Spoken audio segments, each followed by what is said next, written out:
Assalamualaikum warahmatullahi wabarakatuh. Perkenalkan, nama saya Ujang Rahman Saleh dari SMKN 1 Sukarang, Kabupaten Sukabumi, Provinsi Jawa Barat. Dalam hal ini akan sedikit menjelaskan tentang KB2 yang judulnya adalah perkembangan kognitif peserta didik. Yang pertama adalah pengertian perkembangan kognitif peserta didik. Dalam pendidikan, terutama pendidikan Islam, itu yang pertama adalah mendidik akal manusia, ya, supaya akal ini bisa baik, mengarahkan kepada hal yang baik. Maka dalam Islam pun disebut dengan pendidikan hifdzul aqli, penjagaan akal. Kenapa? Karena akal inilah yang membedakan manusia dengan yang lainnya. Malaikat diciptakan Allah mempunyai akal, tapi kalau kita punya akal. Kemudian hewan diciptakan oleh Allah tidak punya akal. Manusia itu adalah punya akal. Maka bedanya kita dengan hewan dalam Al-Quran disebut dengan hayawanun natik. Ya. Tapi kalau akal ini tidak dimanfaatkan, maka dalam Al-Quran bahum adol. Jadi Anda itu sebagai hewan yang lebih sesat.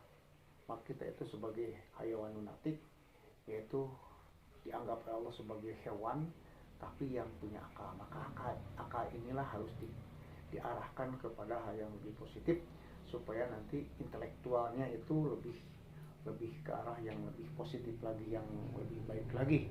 Karena kalau intelektualnya bagus, didorong dengan akhlak yang bagus, akan muncul mentalitas yang bagus, dan juga akan perubahan dari hidupnya yang lebih bagus lagi.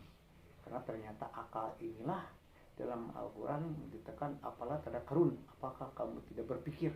Pikir ini adalah itu lewat akal inilah, dengan akal.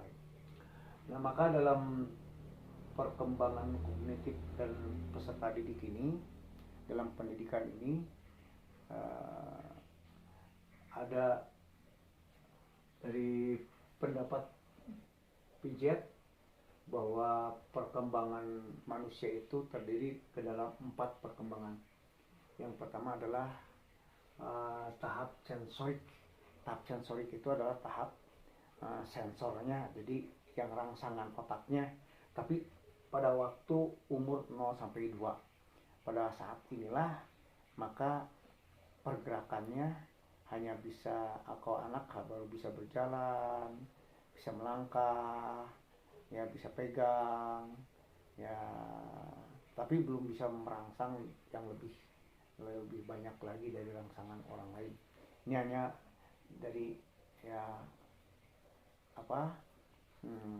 baru tingkah laku pada umur 0-2, perubahannya itulah tuh. Jadi gerakannya belum banyak seperti umur yang lainnya. Yang kedua adalah tahap para operasional. Tahap para operasional itu adalah dari umur 2-4, bahwa di tahap para operasional ini mulai adanya perubahan yang signifikan dari perubahan 0-2. 2-4 ini mulai mereka bisa bergerak lebih jauh, kemudian sudah bisa berbicara dan sudah bisa merespon, ya, dari pembicaraan ataupun dari ucapan atau dari sikap orang lain, ya. Sehingga memorinya sudah mulai muncul di sini, ya, lebih tebal lagi. Kemudian yang ketiga adalah tahap operasional konkret. Ya, tahap operasional konkret inilah, di masa konkret ini adalah 7-11 tahun.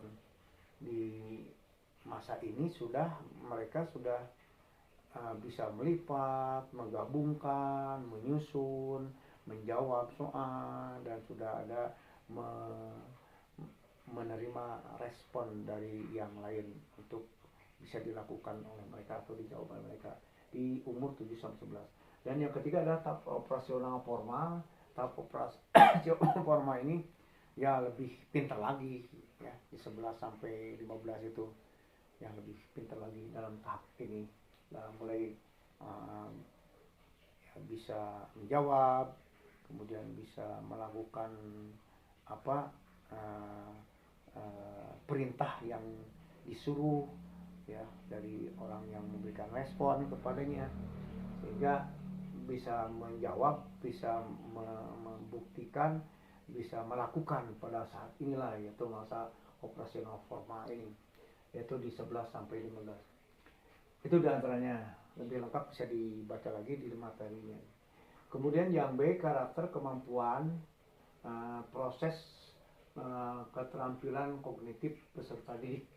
Yang B, maka pada kemampuan proses dan keterampilan peserta didik ini itu ada 4, yang diantaranya adalah ada persepsi. Persepsi itu artinya dia menerima dari stimulus lain sehingga dia mengeluarkan adanya kemampuan diri untuk membuktikan atau melakukan yang disuruh oleh orang lain. Jadi ada satu tanggapan ketika orang lain berbicara atau menyuruh, maka dia bisa melakukan, itu persepsinya. Jadi dia muncul pada dirinya sendiri untuk bisa melakukan. Kemudian yang kedua adalah memori ingatan. Memori ingatan itu ada sensorik ya.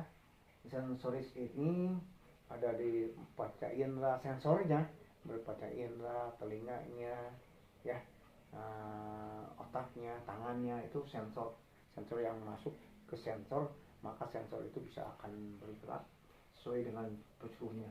Kemudian memori jangka pendek itu adalah memori jangka pendek, artinya memori yang hanya bisa lama bertahan dalam otak itu hanya 30 menit ya. Tidak panjang. Jadi kalau pingin panjang mesti di memori itu diulang-ulang lagi. Itulah di memori pendek namanya. Kemudian yang ketiga adalah memori jangka panjang, yaitu memori panjang ini bisa lama ya, bisa per minggu, per bulan, atau bisa jadi permanen kalau memang di memori jangka panjang. Seperti anak kelas 6 atau kelas 4 kalau diberikan materi, mereka akan ingat mungkin sampai nanti ke kelas 6, kelas itu sebagainya. Atau udah kelas 6 akan ingat sampai waktu SMP, sampai kita SMA dan sebagainya. Itulah memori jangka panjang namanya. Kemudian yang selanjutnya adalah atensi. Aspek dari atensi ini adalah yang pertama adanya respon dari adjustment. Respon dari adjustment yaitu adanya respect dari tubuh kita ya, dari tubuh kita merespek,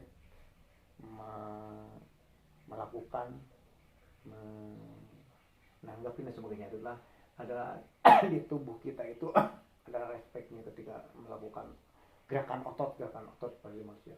Kemudian yang kedua adalah postural adjustment, adalah pada objek yang dikenalinya atau objek yang dirabanya gitu ya. Jadi itu adalah aspek dari atensi. Jadi dengan objek itu bisa memaparkan atau bisa mereka kena atau bisa mereka olah dan sebagainya. Kemudian yang selanjutnya adalah muscular tension atau otot tentang gerak-gerak otot lah, misalnya gerak-gerak otot bisa berputar ke kiri, bisa berputar ke kanan, bisa melangkah, bisa mundur, bisa maju, bisa meloncat, bisa jogging. Itu adalah di muscle tension namanya. Kemudian yang selanjutnya nomor 4 adalah central nervous adjustment, yaitu central nervous adjustment ini adalah ingatan yang masuk ke otak. Jadi karena ini tumpuannya adalah saraf ya. Saraf ini, sensor ini bisa menerima tidak gitu kan. Saraf ini kalau seperti orang berbicara, karena sarafnya memang masih bisa menerima dari sensor-sensor dari yang lain. Kalau orang berbicara atau menyuruh maka atau mengajak bicara, maka si sensor saraf ini yang hidup ya. Jadi kalau sarafnya sudah mati, maka akan tabu untuk menerima sensor dari yang lain. Itulah disebut dengan central nervous. Kemudian yang terakhir adalah nervous gland, ya. Itu ada 1 2 3 4 5 itu tentang attention. Dan yang C, komponen keterampilan kognitif ya peserta didik, komponennya itu metakognitif. Metakognitif itu ada peta ya, jadi pengetahuan itu ada petanya, ya, petanya atau ada tempatnya, ada apa di penerimaan tentang sensoriknya di teknologi. Kemudian yang strategis kognitif. Strategis kognitif itu strategi atau cara dari penerimaan atau cara untuk penyampaian lewat pengetahuan ini. Kemudian yang selanjutnya gaya kognitifnya, dia punya gerak-gerak, ya, jadi kognitif dari pengetahuan ini. Kemudian pemikiran kritis. Pemikir kritis itu adalah orang ketika melihat objek itu dia akan berpikir ke yang lebih panjang, gitu ya. Kalau orang kritis itu dalam Al-Quran disebut dengan ulul albab, orang yang punya pemikiran akal yang sehat.